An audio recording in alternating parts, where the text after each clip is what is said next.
सगाई होई नूं पूरा 1 साल हो गया। मूले ने उत्तम ब्राह्मण नूं बुला लिया ते आदर नाल सुंदर आसन विछा के दिता। फिर साहा सुदा के साहे चिट्ठी लिखी अते पत्तर एक आदमी नूं दे के तुरंत भेज दिता। हाड़ महीने दी सुदी 7वीं दा साहा सोधिया गया ते एक आदमी नूं सुल्तानपुर वल भेज दिता। उस व्यक्ति ने साहे चिट्ठी आके बेबे नानकी दे घर दिती। साहे चिट्ठी बारे सुन के बेबे नानकी दे मन विच सुख दी वाड़ी वांग खिड़ उठी। मेरे भरा दा विआह होवे, इस दिन दे अज मैं बलहारी जांदी हां। साहे चिट्ठी हथ विच लैके जय राम ने ब्राह्मण नूं बुलाया ते सारे परिवार दे सामने उसने पढ़ के सुनाई। हाड़ महीने बारे सुन के सारियां ने छेती तैयारी करन बारे सोचिया। बड़ा वड्डा उत्साह कीता अते नगर दियां सुंदर नैना वालियां औरतां उन्हां दे घर आउण लगियां। औरतां सुंदर गहने, सुंदर रेशमी कपड़े पहन के घर विच आ रहीआं हन। बेबे नानकी उन्हां दा आदर करदे होए सुंदर बिस्तरे विछा रहे सन ते उसने मन विच विचित्र आनंद धारण कीता होया है। सारियां औरतां मन भाउंदे गीत गा रहीआं हन ते सारियां मिलके प्रसन्न हो रहीआं हन। निद्दे नूं बुला के जो राम ने ये बचन कहे, तलवंडी जाण दी छेती तैयारी करो। केसर नाल पत्रका बड़ी शोभदी सी ते मिठाई लैके बेबे नानकी ने अपने हथ नाल आके ब्राह्मण निद्दे नूं दे दित्ती। ब्राह्मण ने सारे मार्ग चल के बाबा कालू दे घर पहुंच के खुशी दी खबर सुनाई। माता जी बहुत खुश होए ते आनंद अते खेड़े विचों समाउंदे नहीं सन। उन्होंने सारे शुभ शगन कीते अते कहा, अज कौन है जिसदा मान सन्मान मेरे वर्गा है। बाबा कालू भी बड़ा प्रसन्न होया अते दिल विच उसने बड़ा सुख ते आनंद अनुभव कीता। छेती ही तैयारी करनी आरंभ कर दित्ती ते धन बड़े चाह नाल खर्च रहे हन। श्री नानक जी दे माता जी ने विआह दी रीति कीती। नगर दियां सारियां इस्त्रियां नूं बुला लिया है। ਉਹ ਹਾਰ ਸ਼ਿੰਗਾਰ ਕੇ ਬੜੀਆਂ ਆਨੰਦਮਈ ਹੋ ਰਹੀਆਂ ਹਨ। ਬੇਦੀਆਂ ਦੀਆਂ ਇਸਤਰੀਆਂ ਹਾਰ ਸ਼ਿੰਗਾਰ ਕਰਕੇ ਬੜੀਆਂ ਫੱਬ ਰਹੀਆਂ ਹਨ ਤੇ ਟੋਲੀਆਂ ਬਨ ਕੇ ਉਹ ਹੌਲੀ-ਹੌਲੀ ਗਾਉਂਦੀਆਂ ਹਨ। ਲਾਲ ਰੰਗ ਦੀਆਂ ਨਵੀਆਂ ਚੁੰਨੀਆਂ ਬੇਪਰਵਾਹੀ ਵਿੱਚ ਹਿਲ ਰਹੀਆਂ ਹਨ। ਸੁੰਦਰ ਗਹਿਣੇ ਗਲ ਵਿੱਚ ਪਾਏ ਹਨ ਤੇ ਮੱਥੇ ਤੇ ਬਿੰਦੀਆਂ ਲਾਈਆਂ ਹੋਈਆਂ ਹਨ ਅਤੇ ਖੁਸ਼ੀ ਵਿੱਚ ਉਹ ਪਾਗਲ ਹੋ ਰਹੀਆਂ ਹਨ। ਇਸਤਰੀਆਂ ਵਧਾਈਆਂ ਦਿੰਦੀਆਂ ਹਨ ਤੇ ਗੁਰੂ ਜੀ ਦੇ ਮਾਤਾ ਜੀ ਵਧਾਈਆਂ ਲੈਂਦੇ ਹਨ, ਜਿਹੜੀ ਕਿ ਈਸ਼ਵਰ ਨੂੰ ਯਾਦ ਕਰਕੇ ਪੁੱਤਰ ਦਾ ਮੰਗਲ ਮਨਾ ਰਹੇ ਹਨ। ਨਗਰ ਦੇ ਸਾਰੇ ਮੰਗਤੇ ਇਹ ਖੁਸ਼ਖਬਰੀ ਸੁਣ ਕੇ ਬਾਬਾ ਕਾਲੂ ਦੇ ਦੁਆਰ ਤੇ ਪਹੁੰਚ ਗਏ। ਉਹ ਜੋ ਕੁਝ ਮੰਗਦੇ ਹਨ ਬਾਬਾ ਕਾਲੂ ਜੀ ਉਹਨਾਂ ਨੂੰ ਦਿੰਦੇ ਹਨ ਅਤੇ ਕਿਸੇ ਨੂੰ ਖਾਲੀ ਨਹੀਂ ਮੋੜਦੇ। ਕਈ ਪਕਵਾਨ ਤਿਆਰ ਕਰਵਾਏ ਗਏ ਅਤੇ ਆਦਰ ਸਹਿਤ ਸਭ ਨੂੰ ਵੰਡ ਦਿੱਤੇ। ਅਦਿੱਖ ਉਮੰਗ ਅਤੇ ਉਤਸ਼ਾਹ ਹੋਣ ਕਰਕੇ ਆਪਣੇ ਅੰਗਾਂ ਵਿੱਚ ਸਮਾ ਨਹੀਂ ਰਹੇ ਹਨ। ਦਰਵਾਜ਼ੇ ਉੱਤੇ ਨਗਾਰਾ ਤੇ ਭੋਰੀ ਚੰਗੀ ਵਿਧੀ ਅਨੁਸਾਰ ਵੱਜ ਰਹੇ ਹਨ। ਇਸਤਰੀਆਂ ਦੀ ਭੀੜ ਇਹ ਸਭ ਕੁਝ ਵੇਖ ਕੇ ਬੜੀ ਖੁਸ਼ ਹੋ ਰਹੀ ਹੈ ਅਤੇ ਸੁੱਖ ਪਾ ਰਹੀ ਹੈ। ਜੋ ਬੇਦੀ ਕੁਲ ਦੀ ਰੀਤੀ ਹੈ ਬਾਬਾ ਕਾਲੂ ਜੀ ਨੇ ਉਸ ਤਰ੍ਹਾਂ ਹੀ ਕੀਤੀ ਹੈ। ਸਾਰੇ ਬੰਦੀ ਆਏ ਹੋਏ ਹਨ ਅਤੇ ਆਪਣੇ ਹਿਰਦਿਆਂ ਵਿੱਚ ਬੜੇ ਖੁਸ਼ ਹੋ ਰਹੇ ਸਨ। ਮਹਿਤਾ ਕਾਲੂ ਜੀ ਨੇ ਇੱਕ ਆਦਮੀ ਨੂੰ ਬੁਲਾਇਆ ਤੇ ਉਸ ਨੂੰ ਛੇਤੀ ਆਪਣੇ ਸਹੁਰੇ ਖਬਰ ਦੇਣ ਵਾਸਤੇ ਭੇਜਿਆ। ਜਦ ਮਹਿਤਾ ਕਾਲੂ ਜੀ ਦੇ ਸਹੁਰਿਆਂ ਭਾਵ ਗੁਰੂ ਨਾਨਕ ਜੀ ਦੇ ਨਾਨਕਿਆਂ ਨੇ ਸੁਨਿਆ ਤਾਂ ਉਹ ਬਹੁਤ ਖੁਸ਼ ਹੋਏ ਤੇ ਸਾਰਾ ਪਰਿਵਾਰ ਲੈ ਕੇ ਹਿਰਦੇ ਵਿੱਚ ਸੁੱਖ ਪਾ ਕੇ ਮਹਿਤਾ ਕਾਲੂ ਜੀ ਦੇ ਘਰ ਪਹੁੰਚ ਗਏ। ਫਿਰ ਸਾਰੇ ਵਿਚਾਰ ਕਰਕੇ ਸੁਲਤਾਨਪੁਰ ਵੱਲ ਚੱਲਣ ਲਈ ਤਿਆਰ ਹੋ ਗਏ। ਇਹ ਗੱਲ ਭੁਲਾ ਕੇ ਕਿ ਸਮਾਨ ਵਧੇਰੇ ਨਾ ਲਈਏ। ਫਿਰ ਮਹਿਤਾ ਕਾਲੂ ਜੀ ਰਾਏ ਬੁਲਾਰ ਦੇ ਪਾਸ ਗਏ ਅਤੇ ਬੇਨਤੀ ਕਰਕੇ ਕਿਹਾ, ਤੁਹਾਡੇ ਨਾਨਕ ਦਾਸ ਦਾ ਵਿਆਹ ਆ ਗਿਆ ਹੈ, ਮੈਂ ਸੁਲਤਾਨਪੁਰ ਜਾਣ ਦਾ ਮਨ ਬਣਾਇਆ ਹੈ। हे ਰਾਏ ਜੀ, ਮੈਂ ਤੁਹਾਡੀ ਆਗਿਆ ਲੈਣ ਆਇਆ ਹਾਂ, ਸਾਨੂੰ ਕੋਈ ਸਿਆਣੀ ਗੱਲ ਸਮਝਾਓ। ਰਾਏ ਬੁਲਾਰ ਮਹਿਤਾ ਕਾਲੂ ਜੀ ਦੇ ਇਹ ਸ਼ਬਦ ਸੁਣ ਕੇ ਗੁੱਸੇ ਵਿੱਚ ਆ ਗਏ ਅਤੇ ਕਿਹਾ, हे ਕਾਲੂ, ਤੇਰੀ ਮਤ ਸਦਾ ਬੱਚਿਆਂ ਵਾਲੀ ਰਹੀ ਹੈ। ਕੇਵਲ ਪੁੱਤਰ ਹੀ ਸਮਝਦਾ ਹੈ, ਅਸਲ ਭੇਦ ਨੂੰ ਜਾਣ ਨਹੀਂ ਸਕਿਆ। ਤੂੰ ਮੈਨੂੰ ਬਿਨਾਂ ਕਿਸੇ ਕਾਰਨ ਦੁਖੀ ਕਰਦਾ ਹੈ। ਗੁਰੂ ਜੀ ਨੂੰ ਜਾਣਨ ਤੋਂ ਬਗੈਰ ਮੇਰਾ ਦਾਸ ਕਹਿੰਦੇ ਹੋ, ਉਹ ਤਾਂ ਤਿੰਨਾਂ ਲੋਕਾਂ ਦੇ ਮੁਕਤੀ ਦਾਤਾ ਹਨ। इस तरह सुन के मेरे मन विच बड़ा दुख पुजदा है, इसलिए दोबारा अजिहे बचन फेर ना करियो। तैनू मैं बहुत समझाउंदा रहा हां, पर मेरी एक भी गल तू अपने मन विच नहीं मन्नी है। महिता कालू जी कहन लगे, हे राय बुलार जी, सुनो, मैं तुहानू ईश्वर दे बराबर जानदा हां। तुहाडी वड्डी उमर है अते तुसी वड्डे नगर दे राजे हो, इसलिए मैं जानदा हां कि मैनू आप जी दा किन्ना आदर मान करना चाहिदा है। ये सुन के राय बुलार बोलिया, हे कालू, सुन, मैं होरना गल्लां वास्ते आदर मान प्राप्त करना अपनी निरादरी समझदा हां। मुकुट सिर उत्ते ही शोभदा है, ਜਿਹੜਾ ਪੈਰਾਂ ਵਿੱਚ ਮੁਕਟ ਰੱਖੇ ਉਸ ਨੂੰ ਮੈਂ ਮੂਰਖਤਾਈ ਸਮਝਦਾ ਹਾਂ। ਬਾਬਾ ਕਾਲੂ ਜੀ ਕਹਿੰਦੇ ਹਨ, ਹੁਣ ਦੇ ਕਹੇ ਸੁਣੇ ਨੂੰ ਬਖਸ਼ ਲਵੋ, ਦੁਬਾਰਾ ਮੈਂ ਅਜਿਹੇ ਬਚਨ ਕਦੇ ਨਹੀਂ ਬੋਲਾਂਗਾ। ਹੁਣ ਮੈਂ ਇਸ ਗੱਲ ਨੂੰ ਕਦੇ ਨਹੀਂ ਭੁੱਲਾਂਗਾ ਤੇ ਆਪਣੇ ਹਿਰਦੇ ਵਿੱਚ ਸੰਭਾਲ ਕੇ ਰੱਖਾਂਗਾ। ਇਹ ਸੁਣ ਕੇ ਰਾਏ ਬੁਲਾਰ ਨੇ ਕਿਹਾ, ਮੈਂ ਬਖਸ਼ਣ ਵਾਲਾ ਕੌਣ ਹੁੰਦਾ ਹਾਂ? ਬਖਸ਼ਿੰਦ ਪ੍ਰਭੂ ਹੀ ਬਖਸ਼ ਸਕਦਾ ਹੈ।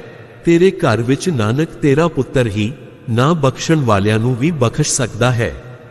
ਜਾਵੋ ਤੇ ਹੁਣ ਮੇਰੇ ਵੱਲੋਂ ਨਾਨਕ ਜੀ ਅੱਗੇ ਬੰਦਨਾ ਕਰਨੀ, ਤੁਹਾਡੀ ਮੁਰਾਦ ਪੂਰੀ ਹੋਵੇ ਅਤੇ ਖੁਦਾਵੰਦ ਕਰੀਮ ਤੁਹਾਡੀਆਂ ਸਾਰੀਆਂ ਮੁਰਾਦਾਂ ਪੂਰੀਆਂ ਕਰੇ। ਕੰਜੂਸੀ ਛੱਡੋ ਅਤੇ ਉਦਾਰਤਾ ਧਾਰਨ ਕਰੋ ਤਾਂ ਕਿ ਵਿਆਹ ਜਸ ਪੂਰਨ ਅਤੇ ਕੀਰਤਕਾਰੀ ਹੋਵੇ। ਮੇਰੇ ਪਾਸੋਂ ਜੇ ਤੁਹਾਨੂੰ ਕੁਝ ਚਾਹੀਦਾ ਹੈ ਲੈ ਲਵੋ। ਮੇਰੇ ਪਾਸ ਪਾਲਕੀਆਂ, ਰਾਥ ਅਤੇ ਧਨ ਦਾ ਕੋਈ ਘਾਟਾ ਨਹੀਂ ਹੈ। ਉਹਨਾਂ ਨੇ ਗਹਿਣਿਆਂ ਅਤੇ ਸੁੰਦਰ ਕਾਠੀਆਂ ਸਮੇਤ ਸਜੇ ਹੋਏ ਘੋੜੇ ਲਏ। ਰੱਥ ਗੱਡੇ ਚੰਗੀ ਤਰ੍ਹਾਂ ਸਜਾ ਕੇ ਅਤੇ ਸ਼ਿੰਗਾਰ ਕੇ ਤੰਬੂ ਕਨਾਤਾਂ ਨਾਲ ਭਰ ਲਏ। ਰਾਏ ਬੁਲਾਰ ਮਹਿਤਾ ਕਾਲੂ ਜੀ ਨੂੰ ਧਨ ਦਿੰਦੇ ਹਨ, ਪਰ ਜਦ ਉਹ ਲੈਦੇ ਨਹੀਂ ਹਨ ਤਾਂ ਜੋਰਾ ਜਬਰੀ ਧਨ ਉਸ ਨੂੰ ਪਕੜਾਉਂਦੇ ਹਨ। ਫਿਰ ਬੰਦਨਾ ਕਰਕੇ ਆਪਣੇ ਘਰ ਨੂੰ ਗਿਆ ਅਤੇ ਦਿਲ ਵਿੱਚ ਬਹੁਤ ਪ੍ਰਸੰਨ ਹੋਇਆ। ਬੰਦਾ ਭੇਜ ਕੇ ਨਗਰ ਵਿੱਚ ਰਹਿਣ ਵਾਲੇ ਆਪਣੀ ਬਰਾਦਰੀ ਦੇ ਸਾਰੇ ਬੇਦੀ ਬੁਲਾ ਲਏ ਹਨ। ਉਹਨਾਂ ਨੂੰ ਬੜਾ ਆਦਰ ਮਾਣ ਦੇ ਕੇ ਕਿਹਾ, ਆਪਣੇ ਮਨ ਵਿੱਚ ਚੰਗੀ ਤਰ੍ਹਾਂ ਸਮਝ ਲਵੋ, ਸਾਰੇ ਮਿਲ ਕੇ ਛੇਤੀ ਕਰੋ ਜਗ ਵਿੱਚ ਪਵਿੱਤਰ ਜਸ ਪ੍ਰਾਪਤੀ ਲਈ ਜਿਹੜੀ ਰੀਤੀ ਸ਼ੋਭਦੀ ਹੈ। ਮੇਰੀ ਤੁਸਾਂ ਸਾਰਿਆਂ ਨੇ ਲਾਜ ਰੱਖੀ ਹੈ, ਇਸ ਲਈ ਦੇਰੀ ਛੱਡ ਕੇ ਛੇਤੀ ਚੱਲੋ ਅਤੇ ਆਪਣੇ ਸਾਰੇ ਸਾਜ਼ਵਾਜ ਸੁੰਦਰ ਸਜਾ ਲਵੋ। ਇਹ ਸੁਣ ਕੇ ਸਾਰੇ ਬੇਦੀਆਂ ਨੇ ਸੁੰਦਰ ਪੋਸ਼ਾਕਾਂ ਪਾ ਲਈਆਂ ਤੇ ਆਪਣੇ ਆਪਣੇ ਘਰਾਂ ਤੋਂ ਧਨ ਲੈ ਕੇ ਚਤੁਰ ਸੁਭਾਅ ਵਾਲੇ ਬੜੇ ਚਾਮਲਾਰ ਨਾਲ ਚੱਲ ਪਏ। ਸੋਨੇ ਦੇ ਬਹੁਤ ਗਹਿਣੇ ਪਾਏ ਹੋਏ ਸਨ ਅਤੇ ਉਹਨਾਂ ਵਿੱਚ ਨਗ ਚਮਕ ਰਹੇ ਸਨ। ਕੰਗਣ, ਬਹੁਟੇ ਅਤੇ ਕਾਲੇ ਕੁੰਡਲ ਮੁਖੜਿਆਂ ਦੀ ਸੁੰਦਰਤਾ ਨੂੰ ਦਰਸਾ ਰਹੇ ਸਨ। ਗਲਾਂ ਵਿੱਚ ਵੱਡੀਆਂ ਵੱਡੀਆਂ ਮਾਲਾਵਾਂ ਸ਼ੋਭ ਰਹੀਆਂ ਹਨ ਅਤੇ ਉਹਨਾਂ ਜਿਹੜੇ ਅਮੋਲਕ ਦੁਪੱਟੇ ਪਹਿਨੇ ਹੋਏ ਹਨ ਉਹ ਮਨਾਂ ਨੂੰ ਬਹੁਤ ਭਾ ਰਹੇ ਹਨ। ਸਿਰਾਂ ਉੱਤੇ ਵਧੀਆਂ ਦਸਤਾਰਾਂ ਬੜੀਆਂ ਸੁੰਦਰ ਲੱਗ ਰਹੀਆਂ ਹਨ। ਬਾਕੀ ਨੌਜਵਾਨਾਂ ਦੇ ਜਿਨ੍ਹਾਂ ਦੀ ਛਵੀ ਚੱਲੀ ਨਹੀਂ ਜਾਂਦੀ ਹੈ, ਹੱਥ ਛਾਪਾਂ ਛੱਲਿਆਂ ਨਾਲ ਭਰੇ ਪਏ ਹਨ। ਆਪਣੀਆਂ ਆਪਣੀਆਂ ਗੱਡੀਆਂ ਵਿੱਚ ਸੱਜ ਤੱਜ ਕੇ ਬਰਾਤੀਆਂ ਦੇ ਨਾਲ ਜਾ ਰਹੇ ਹਨ। ਰੱਥਾਂ, ਘੋੜਿਆਂ, ਗੱਡਿਆਂ ਉੱਤੇ ਕਿਲੇ ਦੀਆਂ ਡਾਰਾਂ ਪ੍ਰਕਾਸ਼ਮਾਨ ਹੋ ਰਹੀਆਂ ਹਨ ਅਤੇ ਲਾਲ ਰੰਗ ਦੇ ਉਛਾਲ ਸ਼ੋਭ ਰਹੇ ਹਨ। ਇਸਤਰੀਆਂ ਦਾ ਸਮੂਹ ਬੜੇ ਉਤਸ਼ਾਹ ਨਾਲ ਹਾਰ ਸ਼ਿੰਗਾਰ ਕਰਕੇ ਕਾਮ ਦੇਵਤਾ ਦਾ ਵੀ ਮਾਣ ਤੋੜ ਰਿਹਾ ਹੈ। ਵਾਜੇ ਵਜਾਉਣ ਵਾਲੇ ਵਾਜੇ ਵਜਾ ਰਹੇ ਹਨ ਅਤੇ ਤਮਾਸ਼ਾ ਕਰਨ ਵਾਲੇ ਤਮਾਸ਼ੇ ਵਿਖਾ ਰਹੇ ਹਨ। ਕਈ ਭਾਰ ਚੁੱਕਣ ਵਾਲੇ ਵੱਡੇ ਤੋਂ ਵੱਡੇ ਭਾਰ ਨੂੰ ਚੁੱਕਣ ਦੀਆਂ ਤਿਆਰੀਆਂ ਕਰ ਰਹੇ ਹਨ। ਉਹਨਾਂ ਊਠਾਂ ਉੱਤੇ ਵੱਡੇ ਵੱਡੇ ਨਗਾਰੇ ਰੱਖੇ ਹੋਏ ਹਨ ਅਤੇ ਨਗਾਰੇ ਤੇ ਦਮਾਮੇ ਇੱਕ ਵਾਰ ਹੀ ਇਕੱਠੇ ਵੱਜਦੇ ਹਨ। ਬੇਦੀਆਂ ਦੀਆਂ ਇਸਤਰੀਆਂ ਬੜੀ ਮధుਰ ਸੁਰ ਵਿੱਚ ਗੀਤ ਗਾ ਰਹੀਆਂ ਹਨ। ਉਹ ਹਿਰਦੇ ਵਿੱਚ ਬੜੇ ਖੇੜੇ ਵਿੱਚ ਆ ਕੇ ਬਰਾਤ ਨੂੰ ਚੜਾ ਕੇ ਖੁਸ਼ ਹੋ ਰਹੀਆਂ ਹਨ। ਮਹਿਤਾ ਕਾਲੂ ਜੀ ਵੀ ਘੋੜੇ ਤੇ ਚੜ ਗਏ ਅਤੇ ਲਾਲੂ ਨੇ ਆਪਣੇ ਨਾਲ ਬਹੁਤ ਧਨ ਲੈ ਲਿਆ। ਤਲਵੰਡੀ ਛੱਡ ਕੇ ਉਹ ਸੁਲਤਾਨਪੁਰ ਵਾਲੇ ਰਾਹ ਤੇ ਚੱਲ ਪਏ। ਰਾਮੇ ਨੇ ਵੀ ਧਨ ਲਿਆ ਅਤੇ ਉਸਦੇ ਪੁੱਤਰ ਕ੍ਰਿਸ਼ਨ ਨੇ ਦਿਲ ਵਿੱਚ ਬਹੁਤ ਖੁਸ਼ੀ ਮਨਾਈ ਜਦ ਕਿ ਸਾਰੇ ਸੁਲਤਾਨਪੁਰ ਦੇ ਰਾਹੇ ਪੈ ਤੁਰੇ। ਸਾਰਾ ਦਿਨ ਚੱਲਦੇ ਹਨ ਤੇ ਰਾਤ ਨੂੰ ਰਾਹ ਵਿੱਚ ਡੇਰਾ ਕਰਦੇ ਹਨ।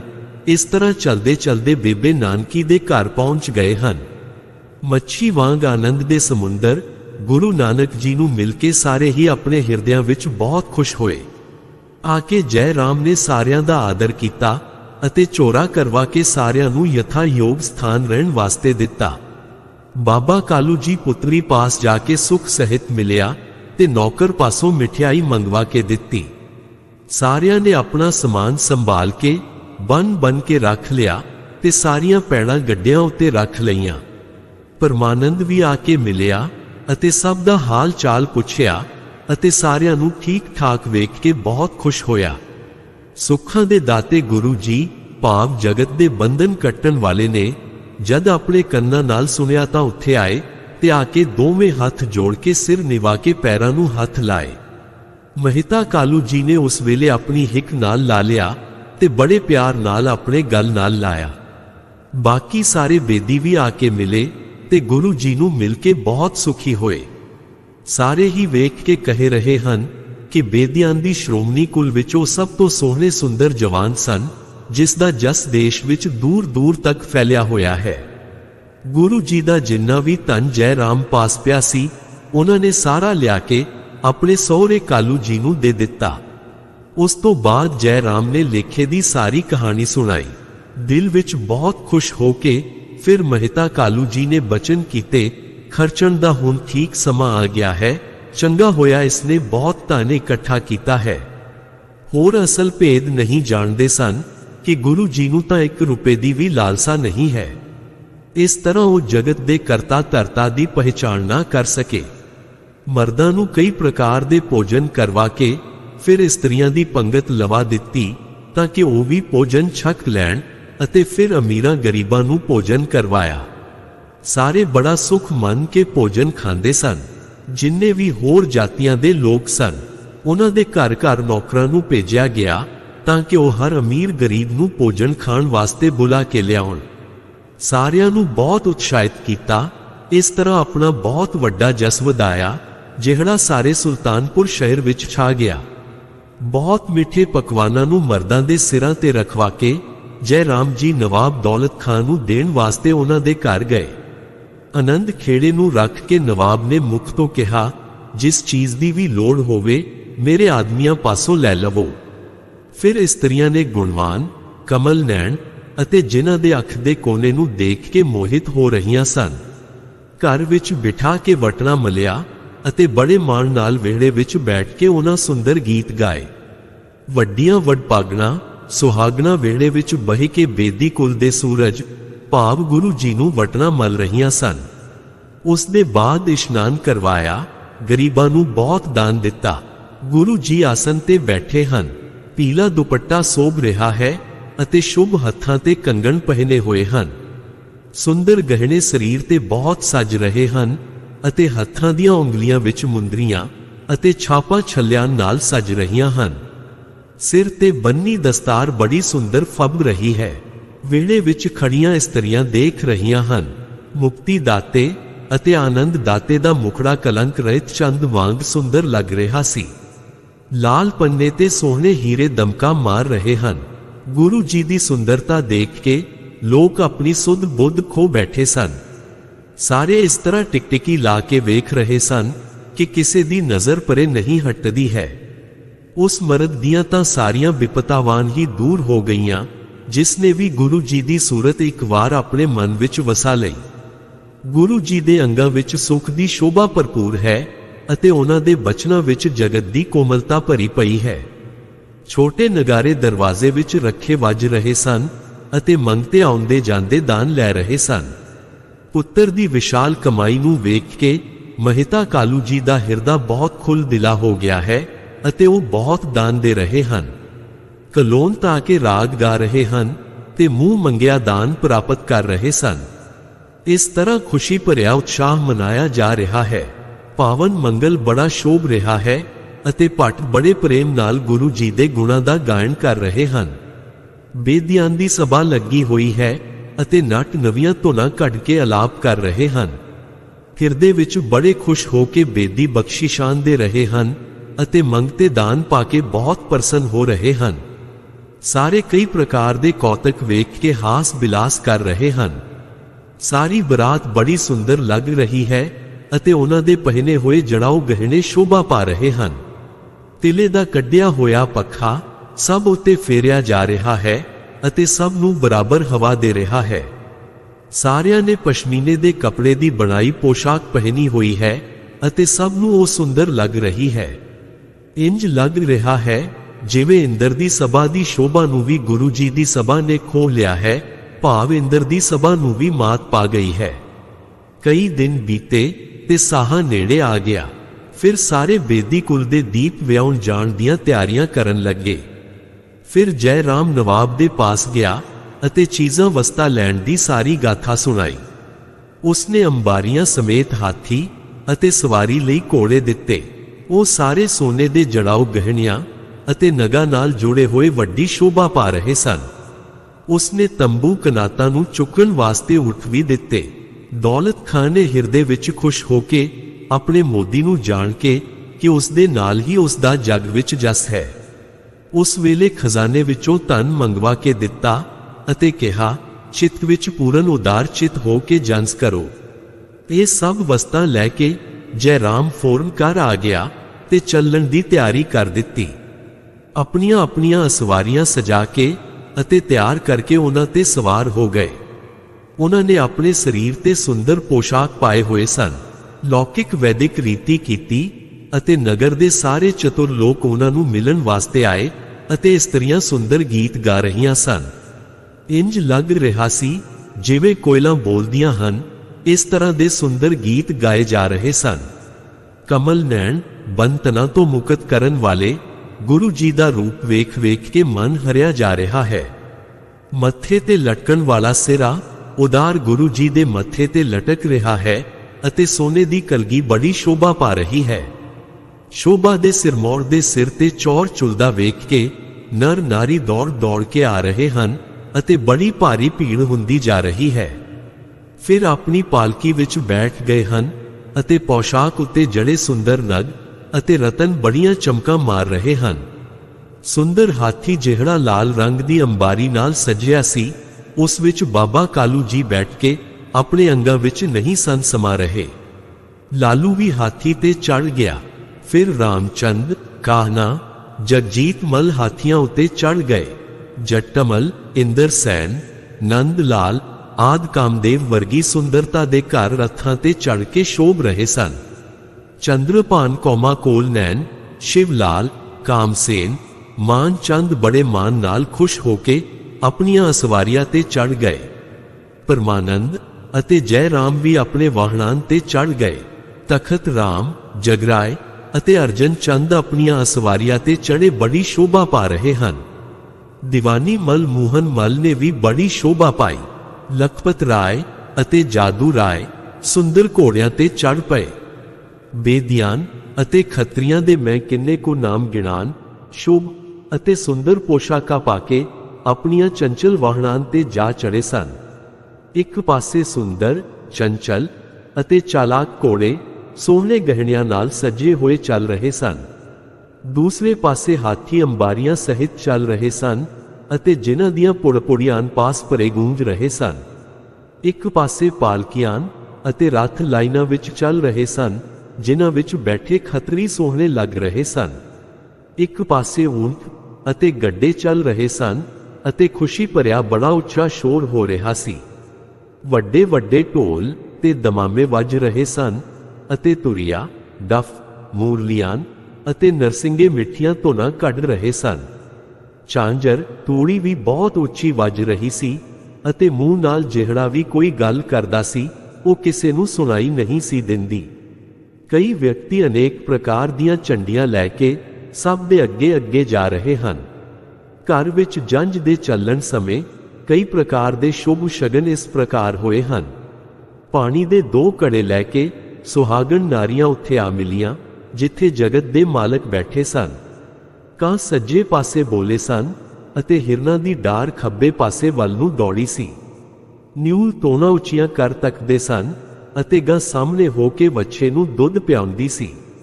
ਸੁੰਦਰ ਹਲਕੀ ਹਵਾ ਚੱਲ ਰਹੀ ਹੈ ਜਿਹੜੀ ਬਰਾਤ ਵੇਖ ਕੇ ਬਹੁਤ ਪ੍ਰਸੰਨ ਹੋਈ ਹੈ। ਇਹ ਸਾਰੇ ਸ਼ੁਭ ਸ਼ਗਨ ਗਿਣੇ ਹਨ ਜਿਹੜੇ ਬਰਾਤ ਦੇ ਚੱਲਣ ਸਮੇਂ ਹੋਏ।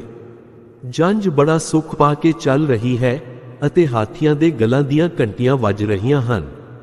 ਰੱਥਾਂ ਨਾਲ ਜੁੱਤੇ ਸਜੇ ਹੋਏ ਘੋੜਿਆਂ ਦੇ ਪੈਰਾਂ ਵਿੱਚ ਝਾਂਜਰਾਂ ਚੁਨਕਾਰਾਂ ਪਾ ਰਹੀਆਂ ਹਨ। ਬੜਾ ਸ਼ੋਰ ਮੰਚਿਆ ਹੋਇਆ ਸੀ ਅਤੇ ਵਾਜੇ ਵੱਜ ਰਹੇ ਸਨ। ਜਦ ਬਿਆਸਾ ਨਦੀ ਦੇ ਕੰਢੇ ਤੇ ਪਹੁੰਚੇ, ਉਹਨਾਂ ਮਲਾਂ ਨੂੰ ਧਨ ਦਿੱਤਾ। ਤਦ ਉਸਨੇ ਬੇੜੀ ਨੂੰ ਉਹਨਾਂ ਦੇ ਪਾਸ ਭੇਜਿਆ। ਹਾਥੀ, ਰੱਖ, ਘੋੜੇ, ਊਂਟ ਅਤੇ ਵਸਤੂਆਂ ਨਾਲ ਭਰੇ ਹੋਏ ਗੱਡੇ ਮਲਾਂ ਨੇ ਆਪਣੇ ਦਾਸਾਨ ਨੂੰ ਲਾ ਕੇ ਸਭ ਨੂੰ ਪਾਣੀ ਤੋਂ ਪਾਰ ਕਰ ਦਿੱਤਾ। ਫਿਰ ਸਾਰੇ ਮਲਾਂ ਮਿਲ ਕੇ ਲਾੜੇ ਨੂੰ ਵੇਖਣ ਵਾਸਤੇ ਆਏ। ਬੇਦੀ ਕੁਲ ਦੇ ਦੀਪ ਨੂੰ ਉਹਨਾਂ ਸਭ ਨੂੰ ਕੱਪੜੇ ਅਤੇ ਧਨ ਦਿੱਤਾ। ਨਦੀ ਨੂੰ ਇਸ ਤਰ੍ਹਾਂ ਪਾਰ ਕਰਕੇ ਸਾਰੇ ਖਡੂਰ ਆ ਕੇ ਠਹਿਰ ਗਏ। ਰਾਤ ਨੂੰ ਮਹਿਤਾ ਕਾਲੂ ਜੀ ਨੇ ਜੋ ਪਕਵਾਨ ਅਤੇ ਮਠਿਆਈਆਂ ਨਾਲ ਲਿਆਂਦੀਆਂ ਸਨ, ਸਾਰੀ ਬਰਾਤ ਨੂੰ ਵੰਡ ਦਿੱਤੀਆਂ। ਭੋਜਨ ਛਕ ਕੇ ਸਾਰੇ ਭਰਾਵਾਂ ਸਹਿਤ ਸੁੱਖਾਂ ਦੇ ਘਰ ਗੁਰੂ ਨਾਨਕ ਦੇਵ ਪਾਤਸ਼ਾਹ ਆਪਣੇ ਪਲੰਗ ਤੇ ਬਿਰਾਜ ਗਏ। ਸਵੇਰ ਹੋਈ ਤਾਂ ਭੱਟ ਜਸ ਗਾਉਣ ਲੱਗੇ ਅਤੇ ਵਾਜੇ ਵੱਜਣ ਲੱਗੇ। ਸਭ ਕਾਰਜ ਪੂਰਨ ਹੋਏ। ਅਗਲੇ ਦਿਨ ਆਪਣੇ ਆਪ ਸੱਜ ਤੱਜ ਕੇ ਸਾਰੇ ਬਰਾਤੀ ਆਪਣੀਆਂ ਆਪਣੀਆਂ ਅਸਵਾਰੀਆਂ ਤੇ ਸਵਾਰ ਹੋ ਗਏ। ਰਸਤੇ ਵਿੱਚ ਜੋ ਵੀ ਪਿੰਡ ਨਗਰ ਆਉਂਦੇ ਸਨ, ਉਹਨਾਂ ਪਿੰਡਾਂ ਦੀਆਂ ਇਸਤਰੀਆਂ ਅਤੇ ਮਰਦ ਬਰਾਤ ਦੀ ਚੜ੍ਹਤ ਨੂੰ ਵੇਖ ਕੇ ਬਹੁਤ ਖੁਸ਼ ਹੁੰਦੇ ਸਨ। ਉਹ ਦਰਿਦਰ ਨਾਸ਼ ਕਰਨ ਵਾਲੇ ਗੁਰੂ ਜੀ ਦੇ ਦਰਸ਼ਨ ਕਰਨ ਆਉਂਦੇ ਸਨ। ਗੁਰੂ ਜੀ ਦੇ ਦਰਸ਼ਨ ਕਰਕੇ ਸਾਰੇ ਉਹਨਾਂ ਦੀ ਸਿਫਤ ਕਰਦੇ ਸਨ। ਗੁਰੂ ਜੀ ਨੂੰ ਵੇਖ ਕੇ ਉਹ ਇੰਨੇ ਕੀਲੇ ਜਾਂਦੇ ਸਨ। ਫਿਰ ਉਹਨਾਂ ਦਾ ਗੁਰੂ ਜੀ ਨੂੰ ਛੱਡ ਕੇ ਘਰ ਜਾਣ ਨੂੰ ਜੀ ਨਹੀਂ ਸੀ ਕਰਦਾ। ਫਿਰ ਇਸ ਤਰ੍ਹਾਂ 2 ਰਾਤਾਂ ਹੋਰ ਰਾਹ ਵਿੱਚ ਕੱਟੀਆਂ। ਫਿਰ ਉਹ ਉਸ ਨਗਰ ਦੇ ਨੇੜੇ ਪੁੱਜੇ ਜਿੱਥੇ ਕਿ ਜੰਝ ਦਾ ਟੁਕਾ ਹੋਣਾ ਸੀ। ਸੁੰਦਰ ਸੱਜੀ ਹੋਈ ਬਰਾਤ ਨੂੰ ਇੱਕ ਕੋਹ ਦੂਰ ਹੀ ਰੁਕਣ ਨੂੰ ਕਹਿ ਦਿੱਤਾ। ਨਗਰ ਦੇ ਨੇੜੇ ਜਾ ਕੇ ਸਾਰੀ ਬਰਾਤ ਨੂੰ ਠਹਿਰਾ ਦਿੱਤਾ ਗਿਆ। ਕਈ ਪ੍ਰਕਾਰ ਦੇ ਕੌਤਕ ਅਤੇ ਰੰਗ ਤਮਾਸ਼ੇ ਹੋਣ ਲੱਗੇ, ਜਿਨ੍ਹਾਂ ਨੂੰ ਵੇਖ ਕੇ ਮਨੁੱਖ ਖੁਸ਼ ਹੋ ਰਹੇ ਸਨ। ਪਰਮਾਨੰਦ ਦੇ ਪੁੱਤਰ ਜੈ ਰਾਮ ਨੇ ਬ੍ਰਾਹਮਣਾਂ ਨੂੰ ਬੁਲਾ ਲਿਆ ਤੇ ਉਹਨਾਂ ਨੂੰ ਬਰਾਤ ਬਾਰੇ ਖਬਰ ਦੇਣ ਲਈ ਮੂਲ ਚੰਦ ਦੇ ਘਰ ਭੇਜਿਆ ਗਿਆ। ਉਹ ਜਾ ਕੇ ਮੂਲ ਚੰਦ ਨੂੰ ਮਿਲੇ ਅਤੇ ਮੁਖ ਤੋਂ ਅਸੀਸ ਦਿੱਤੀ, ਸੁਣੋ ਜਜ਼ਮਾਨ, ਤੁਹਾਡਾ ਕਲਿਆਣ ਹੋਵੇ। ਕਾਲੂ ਚੰਦ ਮਹਿਤਾ ਆਪਣੇ ਪੁੱਤਰ ਦੀ ਬਰਾਤ ਲੈ ਕੇ ਆ ਗਿਆ ਹੈ। ਉਹਨਾਂ ਬਾਰੇ ਮੈਂ ਆਪ ਜੀ ਨੂੰ ਖਬਰ ਦੇਣ ਆਇਆ ਹਾਂ, ਜਿਨ੍ਹਾਂ ਦੀ ਸ਼ੋਭਾ ਬਹੁਤ ਪ੍ਰਕਾਰ ਦੀ ਹੈ। ਮੂਲ ਚੰਦ ਨੇ ਬ੍ਰਾਹਮਣ ਨੂੰ ਬੰਦਨਾ ਕੀਤੀ ਤੇ ਹਿਰਦੇ ਵਿੱਚ ਬੜਾ ਪ੍ਰਸੰਨ ਹੋ ਕੇ ਬੜੇ ਮਾਣ ਨਾਲ ਕਿਹਾ, ਤੁਸੀਂ ਬੜੀ ਚੰਗੀ ਗੱਲ ਕੀਤੀ ਹੈ, ਮੈਂ ਹੁਣੇ ਹੀ ਬਰਾਤ ਦਾ ਪਤਾ ਲੈਂਦਾ ਹਾਂ। ਮੂਲ ਚੰਦ ਫਿਰ ਉੱਠਿਆ ਤੇ ਤੁਰੰਤ ਪੰਚ ਦੇ ਘਰ ਪੁੱਜਿਆ, ਜਿਸ ਦੀ ਗੋਤ ਰੰਧਾਵਾ ਸੀ। ਉਸ ਨੂੰ ਜਾ ਕੇ ਉਸਨੇ ਕਿਹਾ, हे ਚੌਧਰੀ ਜੀ ਸੁਣੋ, ਮੈਨੂੰ ਹੁਣੇ ਖਬਰ ਮਿਲੀ ਹੈ ਕਿ ਬਰਾਤ ਆ ਗਈ ਹੈ। ਹੁਣ ਪਹਿਲਾਂ ਚੱਲ ਕੇ ਬਰਾਤ ਦਾ ਸਵਾਗਤ ਕਰਨ ਜਾਈਏ ਅਤੇ ਤੁਸੀਂ ਆਪਣੀਆਂ ਸ਼ੁਭ ਕਾਮਨਾਵਾਂ ਅਤੇ ਅਸੀਸਾਂ ਦੇ ਕੇ ਉਹਨਾਂ ਨੂੰ ਲੈ ਕੇ ਆਵੋ। ਮੈਨੂੰ ਸਦਾ ਤੁਹਾਡਾ ਹੀ ਆਸਰਾ ਹੈ। ਇਹ ਸੁਣ ਕੇ ਚੌਧਰੀ ਬੋਲਿਆ, ਮੇਰੀ ਹੁਣ ਬਹੁਤ ਵੱਡੀ ਉਮਰ ਹੋ ਗਈ ਹੈ, ਬੁਢਾਪੇ ਨੇ ਆਗਰਸਿਆ ਹੈ, ਨਹੀਂ ਤਾਂ ਮੈਂ ਜ਼ਰੂਰ ਚੱਲਦਾ, ਪਰ ਮੇਰੇ ਵਿੱਚ ਹੁਣ ਤਾਕਤ ਨਹੀਂ ਰਹੀ ਹੈ। ਤੁਸੀਂ ਸਦਾ ਜਾਣਦੇ ਹੋ ਕਿ ਤੁਸੀਂ ਮੇਰੇ ਪ੍ਰਾਣਾਂ ਨਾਲੋਂ ਵੀ ਜ਼ਿਆਦਾ ਪਿਆਰੇ ਹੋ।